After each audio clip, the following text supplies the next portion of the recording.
চীনের একটি সাধারণ দরিদ্র পরিবারে জন্ম নেওয়া একটি ছেলে, যে কিনা ছোটবেলায় পড়ালেখায় এতটাই দুর্বল ছিল যে প্রাইমারি স্কুলে 2 বার এবং হাই স্কুলে 3 বার ফেল করে।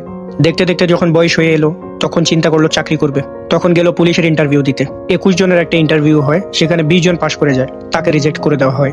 এবং শহরে যখন প্রথমবার KFC এসেছিল তখন 24 জনের একটা ইন্টারভিউ হয়েছিল, সেখানে 23 জনই পাশ করে যায়, বাকি একজন রিজেক্ট করে যায়।